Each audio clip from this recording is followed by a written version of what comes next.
E o assunto agora no Agricultura BR são os mercados do milho e também da soja. Vou começar falando a respeito de milho. Milho que tem um cenário internacional que está sendo muito favorável para o cereal brasileiro, principalmente depois que a China começou a fazer as aquisições de milho aqui no Brasil. O Brasil registrou aí 43 milhões de toneladas exportadas no último ano e o ritmo segue muito forte agora no mês de janeiro, acima de 4 milhões e 600 mil toneladas está a expectativa de embarques. Para falar a respeito deste assunto, eu converso agora pela internet com o Hernani Klein, da Klein Agribusiness. Hernani, um prazer tê-lo por aqui no Agricultura BR, um feliz 2023 para você.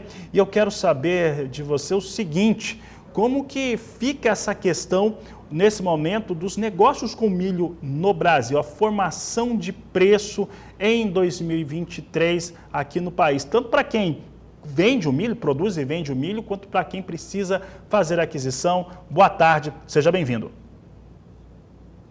Boa tarde, Fabiano. Feliz 2023 a todos. Que seja aí um ano abençoado, né? Que o agro continue pujante pelo Brasil afora. É exatamente essa questão. O milho a gente tem visto que após o advento, né, da China ter vindo buscar milho aqui no Brasil, principalmente com essa questão da guerra da Rússia e Ucrânia, né, que eram os fornecedores, a demanda migrou aqui para nós e a gente viu isso refletido nos excelentes números de exportação do milho brasileiro, né? Como você mencionou, a exportação continua num ritmo bastante acelerado, bastante forte, e a gente tem visto que continua ainda a demanda pelo milho brasileiro. Os preços são bastante atrativos, né? Quando a gente olha aí acima dos R$ 60 no interior do Brasil, R$ 90 nos portos brasileiros, tem permitido que o produtor continue fazendo suas margens na comercialização. A questão agora que nós estamos vendo também com a região climática no sul do Brasil, na América do Sul, Argentina, Rio Grande do Sul, que tem, principalmente para o milho verão, interferido e tem prejudicado, vamos dizer assim, a produção, também é um alerta, né, para o setor do milho. Tem bastante milho ainda para comercializar pelo Brasil afora, mas é um cenário bastante firme pela demanda internacional e a gente tem visto isso no forte ritmo de exportação ainda do milho. Hernani, dá para dizer que em relação ao milho, o mercado mudou, tanto aqui no Brasil quanto no mundo, até porque o Brasil aí passa a ter também, ser elemento de composição dos preços do cereal no resto do mundo também?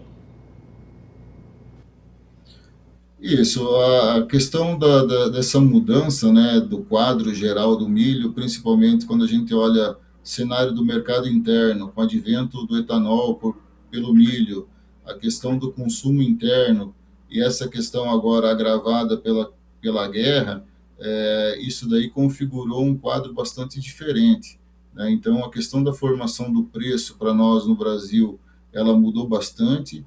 O milho hoje é uma cultura de extrema importância, principalmente, né, pelo lado produtor, na formação do caixa, tem ajudado muito o produtor no equilíbrio de suas contas, dos seus custos, nos investimentos. Então, o milho hoje ele é uma cultura muito forte, né? Mudou totalmente o cenário a nível mundial e principalmente para nós no Brasil. Vamos mudar de assunto agora e falar de soja. Soja em Chicago, hoje, pegando o exemplo desta terça-feira, nós temos soja abriu em alguma queda, depois operou em campo positivo. E as argumentações, elas passam. Primeiro, motivo de queda, um embarque mais fraco da soja norte-americana na última semana, dados que foram divulgados no final da tarde desta última segunda-feira. E, por outro lado, a Argentina. A Argentina tem uma questão climática muito expressiva que deve trazer um momento, e já traz um momento desfavorável, mas mas mais desafiador ainda porque deve perdurar por semanas. Infelizmente, situação parecida no Rio Grande do Sul. Como é que essas situações, esses argumentos, eles têm influenciado no mercado da soja neste momento? Para a soja, Fabiano, é exatamente isso, né? Esse cenário da questão dos embarques um pouco mais fracos, vamos dizer assim, nos Estados Unidos. Nós temos agora a questão do suporte, da migração da demanda, vamos dizer assim, por advento da safra da América do Sul, principalmente Brasil, né? Que é um movimento normal.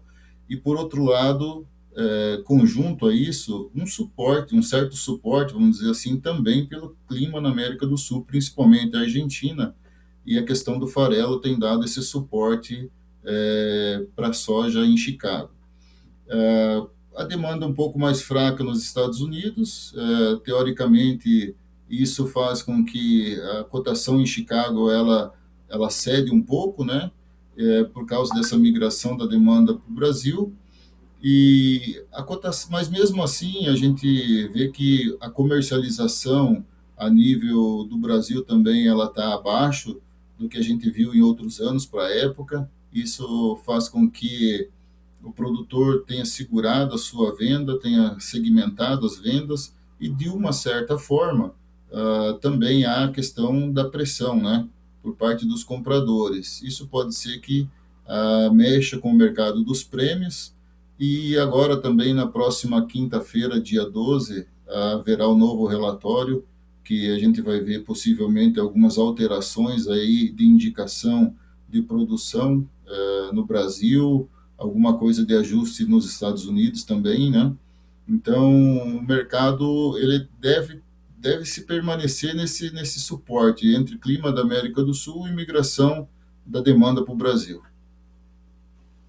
Hernani, para encerrarmos, aí no seu estado, que é o maior produtor de soja do Brasil, na verdade o estado que mais produz soja no mundo, começou a colheita ainda vem lenta no estado de Mato Grosso. Como é que está esse processo por aí? Isso, Fabiano, a questão do Mato Grosso, nesse momento, o excesso de chuvas, né, tem dificultado os trabalhos de campo, de colheita. Existe uma preocupação muito grande, em virtude de que alguns contratos foram travados, o produtor vendeu para entregar no meado de janeiro, não está conseguindo colher. Então, a gente tem uma preocupação com relação ao desenvolvimento da colheita, né? Principalmente travado por causa de chuva que o produtor não está conseguindo colher. Mas, de uma certa forma, as lavouras bem desenvolvidas, um potencial bom de produtividade, né? E a questão maior mesmo que preocupa é só essa questão climática, que precisamos agora de um período de estiagem para poder seguir com os trabalhos de colheita. Digamos aí que não acredito que tenha 1% colhido, vamos dizer assim, na região do corredor da 163, um pouco mais avançado nos locais, por exemplo, Primavera do Leste, que tem a questão dos pivô, né, que entrou colhendo um pouco mais cedo, mas de uma forma geral está bem lento os trabalhos de colheita no Mato Grosso.